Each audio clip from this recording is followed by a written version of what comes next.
David Vizard here, and you are watching PowerTec 10. In this episode, what we are going to do is to look at something which is pretty much the grassroots of what most of us are trying to achieve here, and that is maximum performance for minimum budget. We've talked about dyno results from Now to Kingdom Come and flow bench results, but let's have a look at a serious effort to put all of what we learn into practice without breaking the bank. Here I'm going to introduce you to the main players in the game, and that is basically myself and David McCoy. He's my next door neighbor, just over there.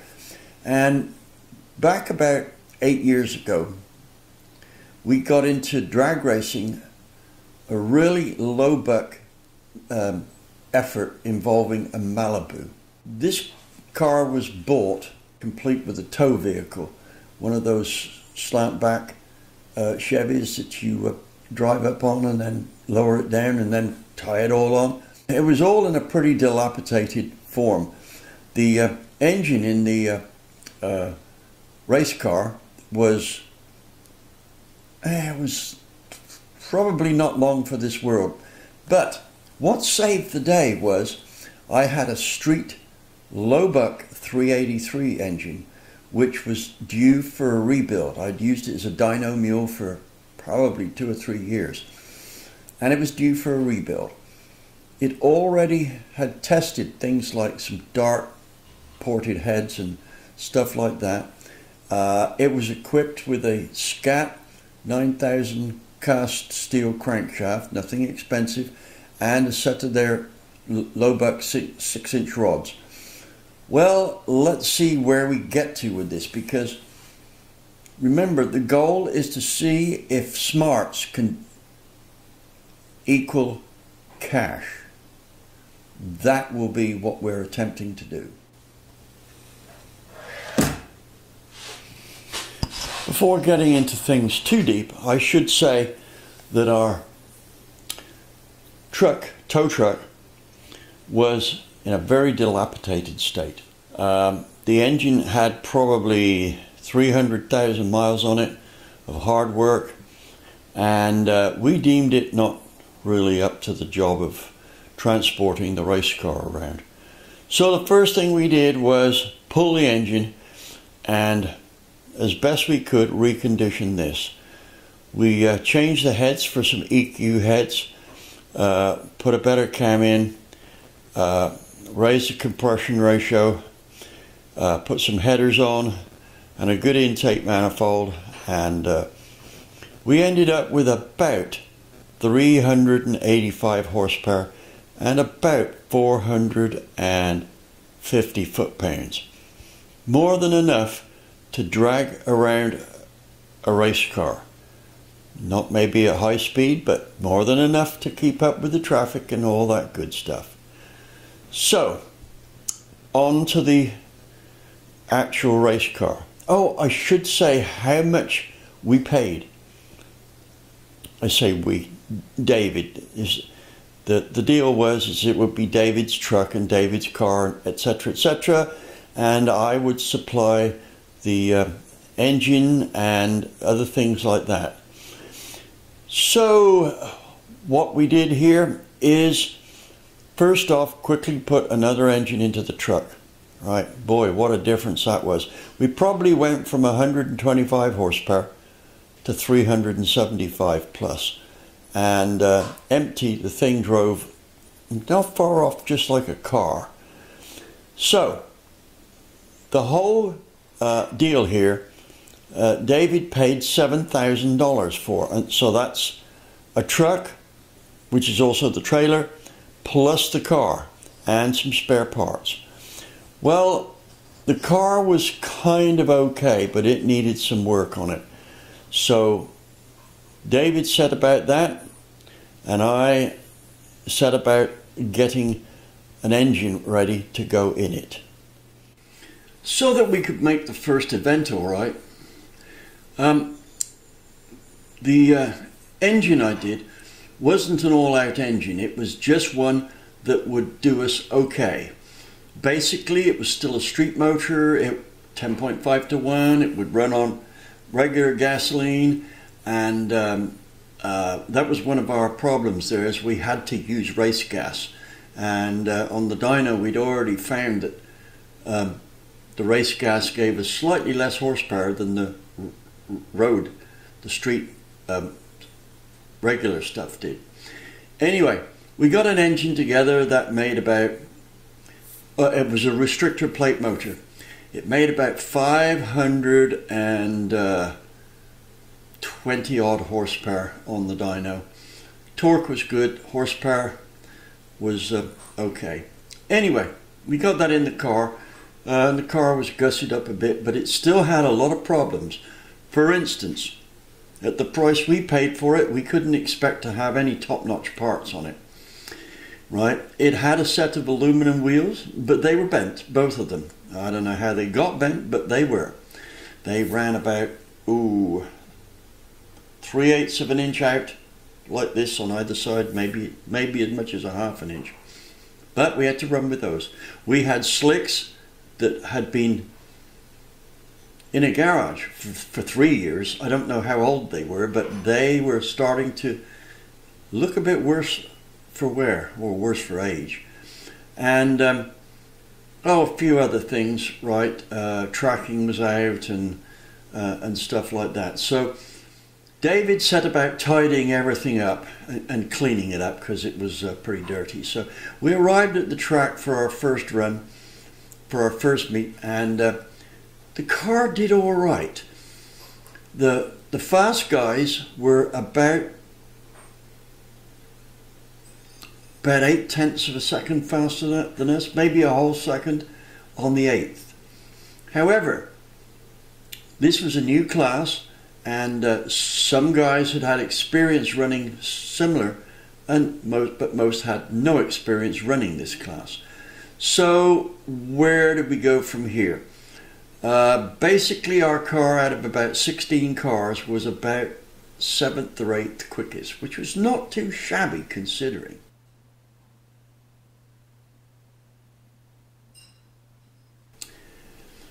Okay, we now had to look at how to get that car going faster and set up the suspension and all that whilst we got going. And what I did here, or what David and I did mostly, was look at aerodynamics and suspension.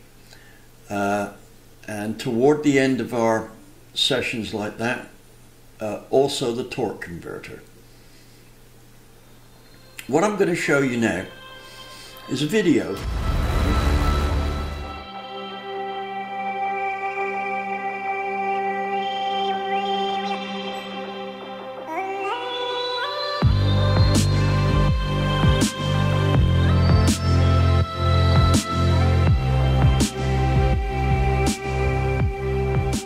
How about that for close racing?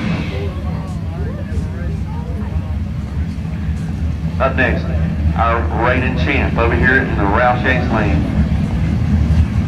The banana colored Camaro, that's what they call it. Got a couple of yellow cars on the starting line. This is a Shepherd Walker. Again, big cubic inches over here in the tower side. Big, small block, restrictor plate. Could be taking on David McCoy over in the left lane in that Malibu. David, another big cubic inch version. Running the restrictor plate.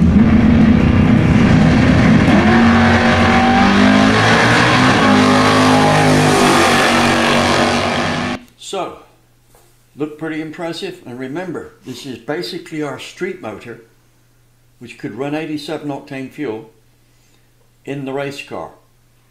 We lost that run by 1/10 of a second to a car which was nicely turned out, didn't have bent wheels, had decent slicks on it, etc.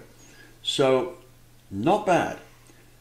That was a budget motor that you could build for your road car.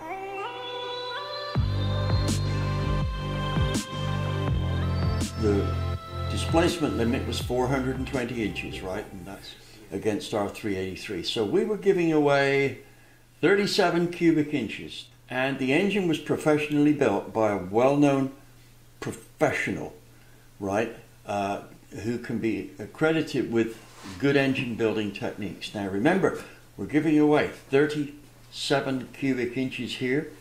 We've got a compression ratio for pump gas, and it's running on race gas, which it doesn't like. And this was one of our first events out with the car. Now let's go on and look at where we were at the end of the season, which was taken on the last run out of the car, where we came up against the guy who was the class record holder, who had the most expensive car, who had a great deal of racing experience and built really nice engines, right? So, and I'm telling you this because this guy was good.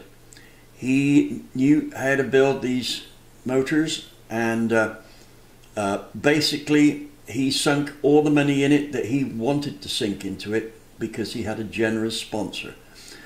But I don't want that to belittle his efforts.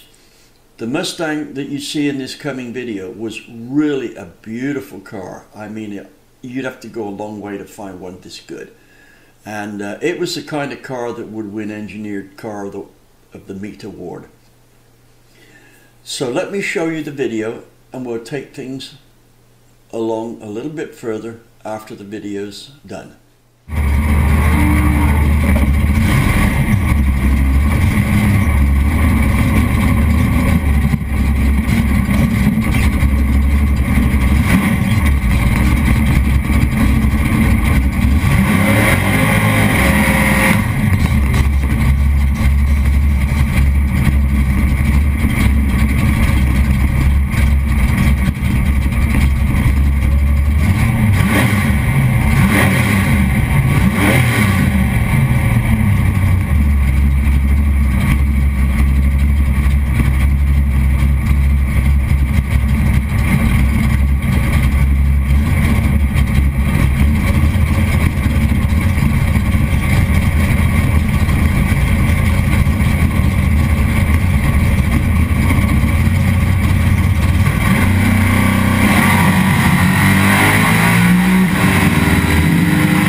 Here we are, one car's length behind, which is about 1/10 of a second slower, and mile an hour wise we were just less than 1 mile an hour slower.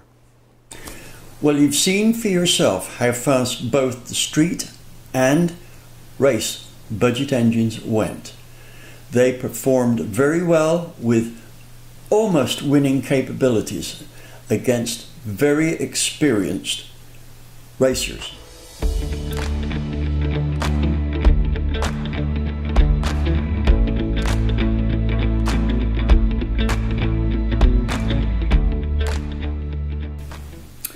Now then, let's look at the cost, right? The costs keep on changing, and especially this COVID-19 stuff has made a big difference in what things cost, even if you can get them.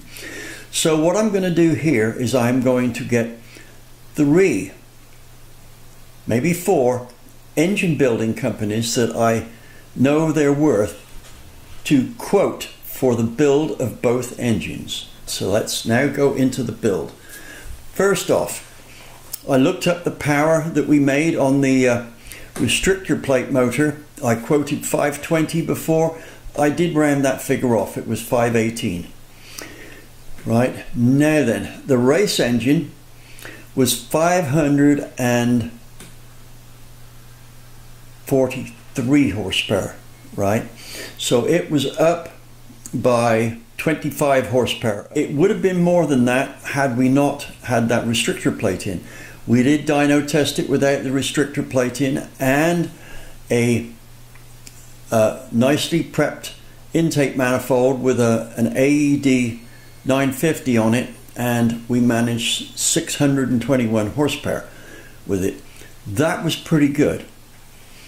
We had intended to test at the track with this and to see what we could run, but the track test didn't turn out very well.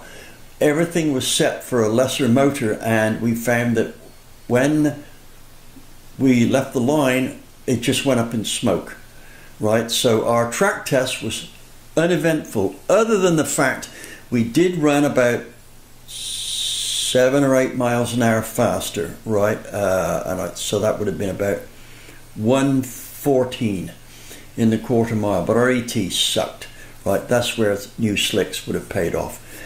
Anyway, so 543 horsepower in the race trim with the restrictor plate on, 518 in street trim with the restrictor plate on, right? Now, on the road motor with the restrictor plate off and about an 850 HP carburetor still on the 2-plane manifold, the engine would make about 560 odd horsepower with a nice torque output of 530 foot-pounds. So that's where we're going. Now, most of you won't want to build a restrictor plate motor, so just remember, when you come to do this, a car the weight that we had, and that's the class weight, was with driver 3,100 pounds, right? So anyway, on with the plot. Now, I think I've already told you this, but we were testing some torque converters. We had like 4 or 5 companies all say that they had the best torque converter out there. Well, we tested them, and guess what? Only one of them had the best torque converter, and that was ATI. Theirs was best, and it was best by quite a notable margin. But I can't remember what that was. That's brain surgery since then. So if you're buying a converter, right, maybe you should look to ATI first as an option. Now, where were we? Right. Yes, our street motor did have a solid roller cam, but it wasn't a, in quotes, aggressive race cam. It was one that would give us plenty of reliability for the street, and I'll get to that later on. So here's what we had for an engine, starting at the top, right, the street one. Carburetor that was either for the restrictor plate setup or not, so that was either a 750 or an 850. Had a 2-plane manifold, and that would run either with or without the restrictor plate, so that was the only difference there. The manifold was matched to the port and tidied up. The cylinder heads were dart heads, and they were simply ported, right? I will put in a link here. I did this project for Dart many years ago, and it shows how to do a porting job on their platinum heads, and the heads were, oh, I think they ended up at about 195 cc. 10-to-1 compression ratio. We used Icon pistons in there with 16th, 16th, 3/16 rings. Now, this is 8 years ago. That same piston now would be had with a metric ring, and you could order them with a 1mm ring, which would make it even more powerful. We did use this engine here to test line-to-line coating, but that was after it had been built once already. When we came to race it, it was probably not coated at the first build, but we did have to rebuild it in partway through the season because we ended up with a block imperfection, and I can't remember what it was now. It was something to do with the block getting frozen up, not in the middle of summer, but in winter, and it manifested itself during the season. So we had to put a new block in. We used all the same parts, but I think, if I remember rightly, I had line-to-line coating on the pistons.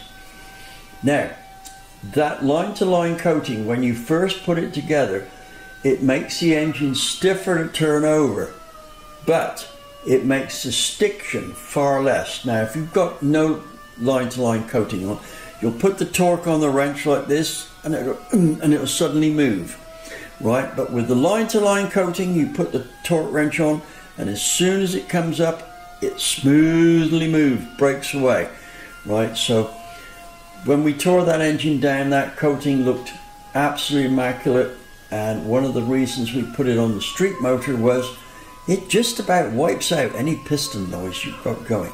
Quiets the engine down no end. Right, so anyway, pistons. Now, the rods were the that we used in both the street and the race engine were the Scat stroker rods, their cheapest one, but it's got the shoulders cut away. I'll show you that when we come to the build. And the Scat 9000 crank, that internally balanced, right? Now, I gotta say, the crank was balanced by Jack up at Terry Walters Racing, and he balanced it for us without drilling holes in it, so the metal came off the crucial points at the sides of the crank,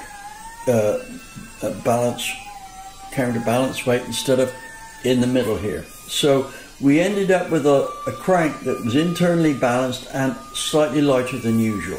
Now that would have been the only expensive thing there. I think for him to do that job would have been probably a $400 or $500 balance job, but it worked. And I'll talk about balancing in a subsequent issue. The pan we used on the engine was a basic race entry level Moroso pan, right? So it did quite a nice job, but wasn't necessarily their best. Ignition was all MSD, right? We had an MSD a box with the plug-in rev limiters so that we could program the launch, right? Had a trans brake on there, so that was another asset, but it came with the trans brake when we bought the car. And that's about it for the street motor. The race motor was the same heads which I went in and slightly cleaned up a bit, and they flowed a bit more, about 295 at 625 lift, which is what we used for lift. Rockers, we used Scorpion rockers on the race engine, and we used also PRW rockers, right? We did a change between one and the other, and basically saw no difference in the ratios that we were using, right? So whichever brand happens to be cheapest on the day, that's the one you should get. Okay, let's look at those quotes now. First, Prestige Motorsports. What we have here is a company whose chief engine builder is a very experienced and very successful NASCAR engine builder. I can vouch for the quality of engines that come out of this place. They're a little bit more expensive on their quote because they're quoting for everything down to the last nut and bolt to be as new. You've just got to walk in with a block. As far as cost goes, the race engine and the street engine are pretty much the same. It's just that they have a different intake, a different head spec, and a different camshaft. Case don't change very much. I can vouch for the quality of engines that come out of this shop, and they do very good work. So you pay a little more than usual, but you'll get a beautiful looking engine out of it. I've worked with Terry Walters for pretty much 2 decades now, and he does pretty much all of my machine work. Why? because everything he does is typically to race engine tolerances. One advantage a Walters Engines customer gets is that Terry is in love with dyno testing. This guy has done thousands of hours of dyno testing. They know what works and why it works. I've worked with Dave McLean over quite a few years, but mostly on the informational side. This guy is a very good information source. He spends a lot of time building dynos, and his engines have won a lot of races, especially in the small block Chevy restrictor motor classes. So he's well qualified to do what we are talking about here. As of now, I'm working on a very interesting engine build with Dave. I can absolutely guarantee you will not have seen a motor like this before. Dave is going to start doing this shortly as a separate video or video series, so look out for that and prepare to be surprised. Next, but certainly not last, is DJ's Performance Race Engines. Looking through the build spec, I find that DJ Performance's quote contains all top quality stuff, so that's why it might look a bit higher than we necessarily see with my build. For instance, the heads are CNC ported and they make good power.